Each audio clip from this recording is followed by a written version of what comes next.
Simple reason why healing works for some people and it doesn't work for some is what type of tool or technique you come across or what type of healer you meet. Biggest problem of twin flame journey is not anything else but being in waiting energies.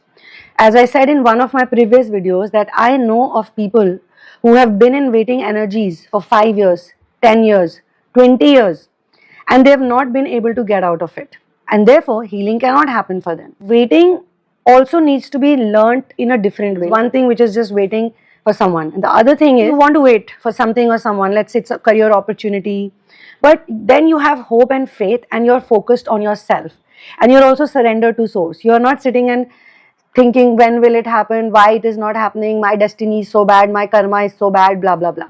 You're saying, okay, I will give my 100% and I will look for something, whatever it is, some way, some healing, some reading, some book. I mean, you're working on yourself. You're not giving up. Make efforts to raise your frequency, because this whole journey is literally all about raising your frequency and not allowing other people to take you, to drag you into low frequency. And I know there are lots and lots of videos where people say, okay, if somebody is bad to you, run away, or if some situation is horrible, run away. I've never said that. I've always talked about mental separation, because physically, no matter what you do externally, it doesn't work. Everything works from here.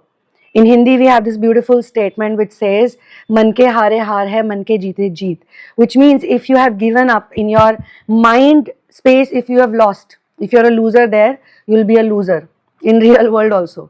But if you are a winner here, if you have a winner's mentality, if you're confident about yourself, you know that I can achieve it, I can get it, God will give it to me, God will help me. You don't need to do much, you don't need to do anything, because then whatever you will do, it will be inspired action and it will be under the guidance of source. Source will make you do it because everything is already pre-written, it's happening. Yes, there is a contradiction in everything. Some of you will say, so what about free will? Some of you will say, so if people are destined to be this way or that way, then why make efforts? We can actually enjoy our life. We can enjoy this day, this moment. I mean, you have to look for what's good in your life. And see, it's a mindset change. It's an identity shift, which means the same person can look at their life and be like, I'm just not meant to be happy and this is my bad, poor destiny. And the same person can say, okay, this is what I have, it is what it is, and I should be happy about it or I should be grateful about it. And happiness doesn't mean you're laughing and jumping around.